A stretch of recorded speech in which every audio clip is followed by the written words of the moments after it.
Radio Publique Africaine.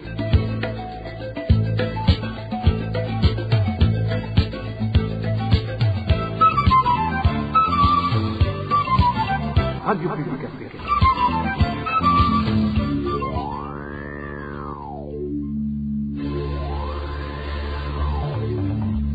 C'est le moment de suivre le journal parlé en français. À la présentation, Daniel Claire et la Trouve. Nous sommes samedi 11 juillet 2026. Bonsoir mesdames et messieurs. Bienvenue à ce journal dont voici d'abord les principaux titres. Après l'incendie du marché d'Ongozi, les citoyens réclament des enquêtes sur les incendies à répétition et une meilleure protection de leurs biens.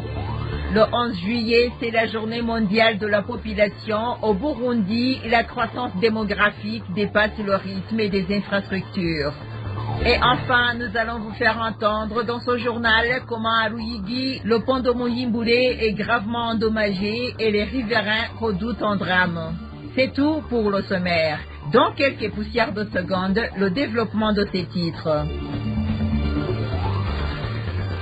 Ouvrons ce journal par la page droit de l'homme où quiconque a commis un crime doit être arrêté conformément à la loi et la personne doit en être punie. C'est ce qu'a déclaré le coordinateur de l'organisation de défense des droits humains à Licyoto à la suite de l'arrestation de plusieurs personnes par la police dans la ville de Bujumbura le lundi 6 juillet. Vianney Ndaïsaba indique qu'un policier qui procède à une arrestation sans porter d'insigne ou d'éléments permettant de l'identifier agit dans la clandestinité. Une telle situation est similaire à un enlèvement puisque les proches de la personne arrêtée ne sauront pas où le chercher. Suivez Vianney Ndaïsaba, coordinateur de l'organisation à Licyoto.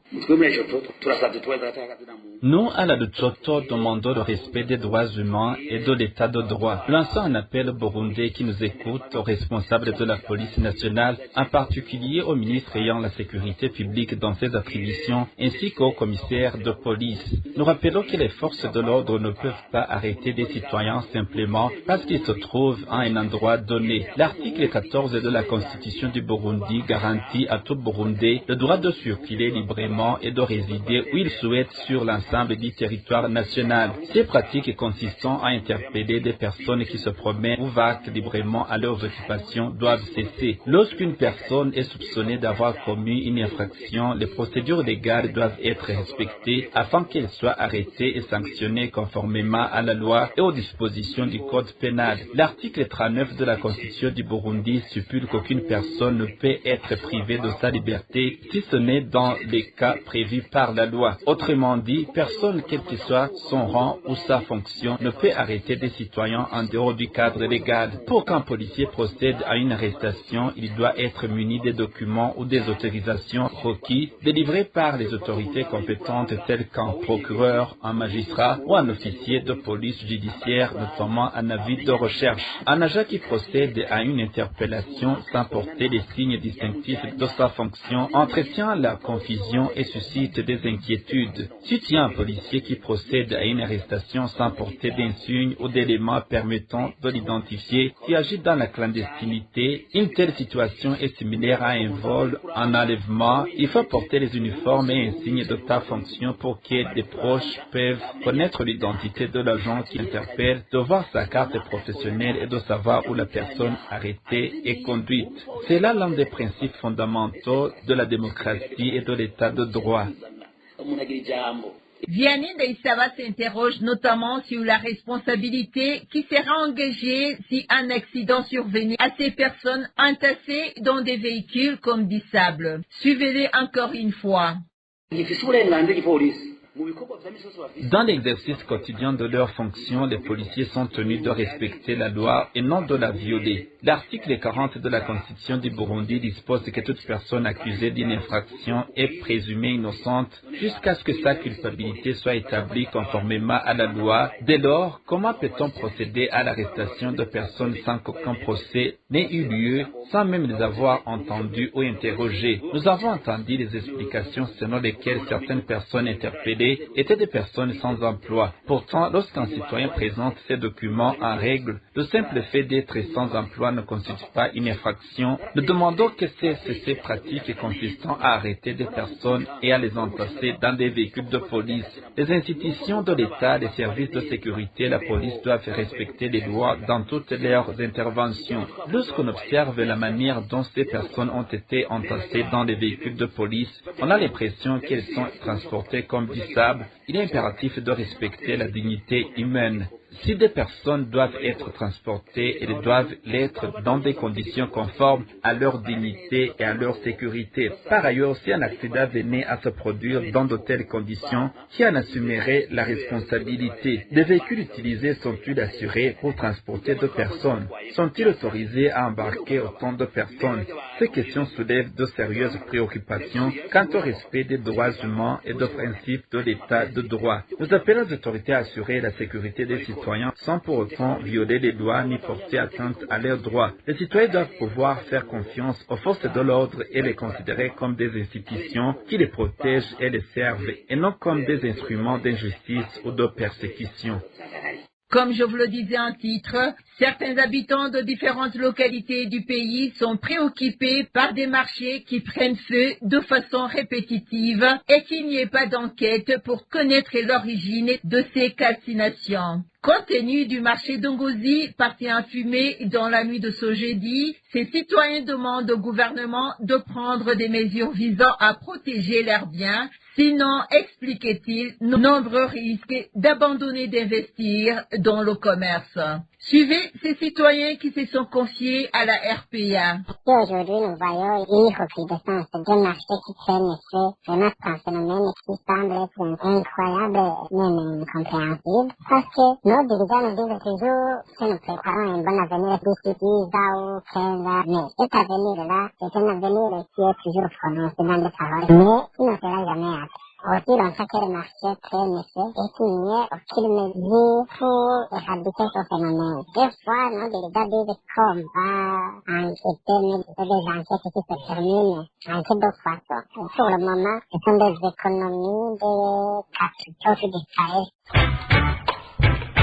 Ngozi, c'est la consternation. Le grand marché de la ville vient encore de partir en fumée. C'est le troisième incendie en quelques années. Des conséquences immédiates sont multiples. Des milliers de commerçants sont au chômage. Ils se retrouvent les bras croisés. L'inquiétude grandit. Vous vous souvenez, à Bujumbura, le marché central a brûlé il y a plusieurs années, n'est pas encore reconstruit. Ça peut être la même histoire ici en Ngozi. Vous voyez, les vêtements, les nourritures et beaucoup d'autres choses qu'on vend ici dans le marché d'Ongozi vont manquer et ça va coûter plus cher. C'est vraiment très grave.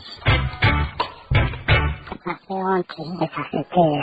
Voir un marché travailler par le feu, jusqu'à une dizaine de marchés brûlés comme ça, ce gouvernement est là, ça y est fait pour protéger les biens de la population. Ce gouvernement devait prendre des mesures de sécurité. Par ailleurs, je pense que les gens devaient ouvrir les biens, voir loin, quitter le pays pour aller investir dans des autres pays où le gouvernement protège les biens de la population comme il faut. Sinon ici, c'est prendre des risques. C'est une situation déplorable et c'est une perte pour le pays, particulièrement pour la ville d'Ongozi, parce que les premiers perdants, ce sont les commerçants qui, leur vie était consacrée au commerce. Donc ils sont un marché qui, il y avait plus de 1300 commerçants. Pire encore, qu'on n'a pas même les enquêtes pour savoir ce qui a occasionné cet incendie. À ce propos, au Burundi, les incendies de marché ne cessent de se répéter. Ce jeudi, c'est le marché d'Ongozi qui a été ravagé par les flammes. Emmanuel Ndereimana, secrétaire exécutif du parti UPD Zigamibanga et porte-parole de la coalition des opposants politiques Sefer Arusha, affirme que les Burundais doivent comprendre que ces incendies seraient orchestrés par le pouvoir en place, le CNDD-FDD. Selon lui, la police dispose des connaissances et des moyens nécessaires pour éteindre éteindre les feux, mais il s'agirait de sinistres planifiés. Il appelle donc les citoyens à résister à un gouvernement qui, dit-il, n'agit pas dans l'intérêt du peuple. On l'écoute. La police a tout. L'unité pour combattre le feu a des véhicules pour ça. Il a des techniciens pour ça qui ont appris à combattre le feu par tous les moyens. Et le personnel est bien formé, on a le matériel. Mais à chaque fois qu'il y a incendie, un marché a pris feu, ils traînent le pied. Comme quoi, ils ont une consigne de ne pas intervenir avant que le marché ne subisse sérieusement des dégâts, là où personne ne peut récupérer même pas un dixième de ces marchandises. Alors, les gens se posent des questions. Mais ce que vous devez savoir est que le pouvoir CNDD-FDD est reposé sur des fétiches. Alors, les fétiches, pour assurer leur pouvoir, ils ont des conditions. Les conditions comme quoi le CNDD-FDD doit donner à ces fétiches beaucoup de sang humain.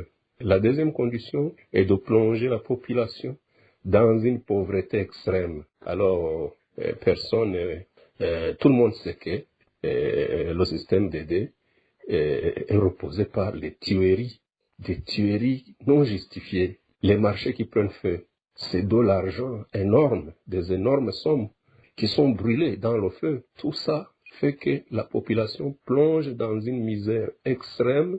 Les cimetières sont pleins pour le moment. On tue tous les jours.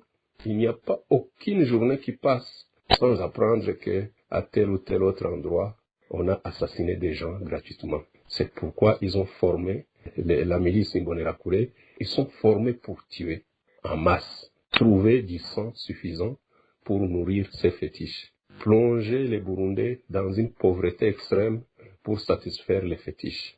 Paradoxalement, pour camoufler tout ça, ils programment des séances de prière dans tout le pays. Chaque mois, il y a une séance de prière dans un stade. Ils montrent à la face du monde et aux Burundais qu'ils sont croyants, ils sont chrétiens, qu'ils craignent Dieu.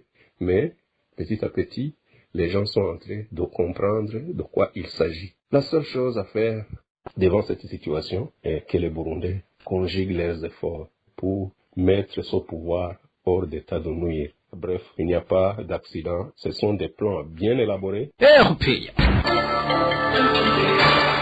Vous l'avez entendu dans les titres, le monde a célébré ce 11 juillet la journée mondiale de la population. Cette journée a été instituée en 1989 par le Fonds des Nations Unies pour la population FINUAP à la suite du cap symbolique atteint le 11 juillet 1987 lorsque la population mondiale avait franchi le seuil de 5 milliards d'habitants. Cette édition intervient dans un contexte marqué par une forte croissance démographique au Burundi. Toutefois, cette augmentation de la population ne s'accompagne pas toujours d'une progression suffisante des infrastructures et des services essentiels, pourtant indispensables à l'amélioration des conditions de vie des citoyens. Plus de détails avec David Claude Bananayo. Alors que le monde célèbre son 11 juillet, la journée mondiale de la population, le Burundi continue de faire face à plusieurs défis liés à sa démographie. Avec une population estimée à plus de 14 millions d'habitants en 2026,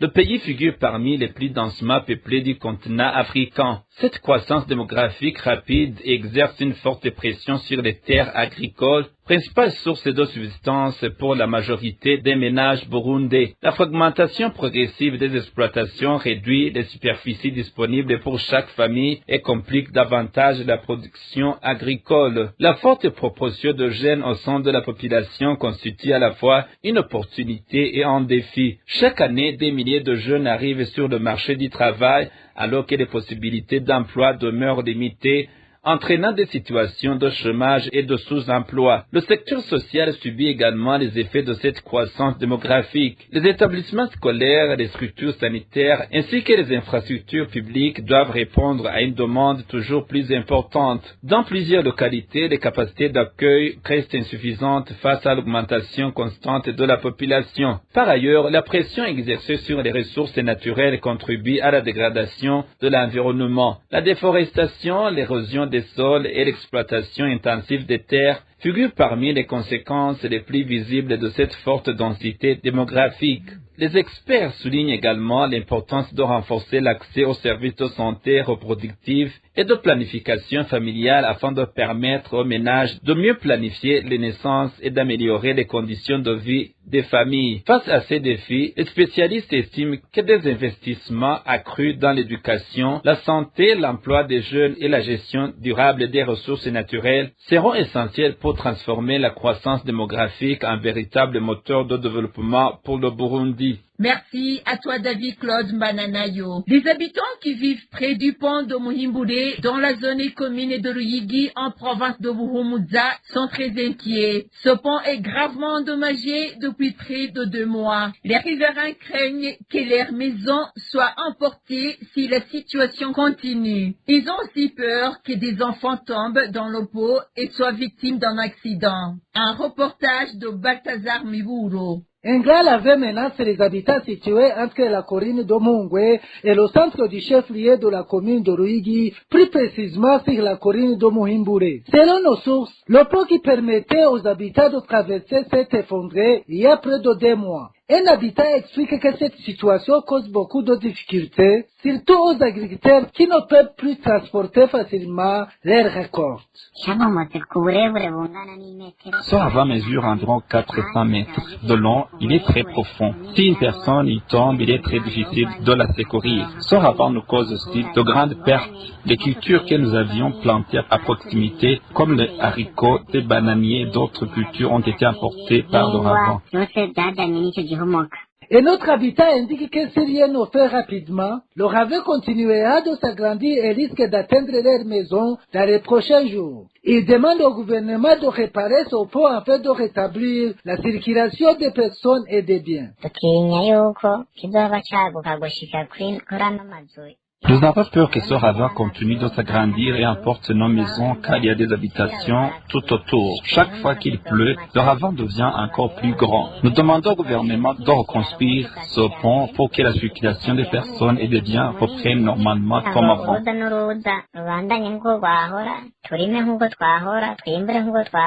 La rédaction de la RPA a tenté de joindre Diane Nibatunga, administratrice de la commune de Ruyigi, pour savoir ce qui est prévu pour la réhabilitation de ce pont, mais elle n'a pas répondu à nos appels. Merci à toi, Balthazar Miburo. Toujours dans la rubrique société, les habitants de la zone de Mignare, dans la commune de Changuzo, en province de Buhumuza, dénoncent les dysfonctionnements du réseau de télécommunications Lumitel. Ils affirment que depuis un certain temps, leurs unités de crédit qu'ils achètent disparaissent sans avoir été utilisées, que ce soit lorsqu'ils les convertissent en mégas pour accéder à Internet ou lorsqu'ils passent des appels téléphoniques.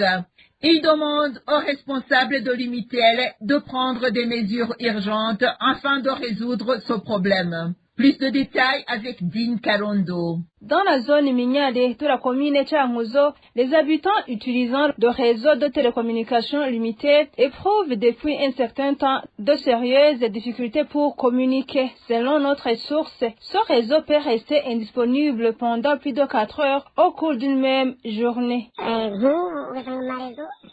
Le réseau disparaît le matin, puis ne revient que vers l'après-midi. Ou bien disparaît dans la soirée et ne revient qu'au milieu de la nuit. Et à peine 15 minutes plus tard, il disparaît de nouveau. Franchement, c'est très décourageant. Pourtant, une antenne Lumitel se trouve tout près de chez nous. Je ne comprends vraiment pas pourquoi le réseau est aussi souvent indisponible. Ces habitants expliquent que cette situation leur cause d'importantes pertes financières. Les crédits de communication et les forfaits Internet qu'ils achètent expirent souvent sans être utilisés en raison de fréquentes coupures du réseau. Poursuit notre source.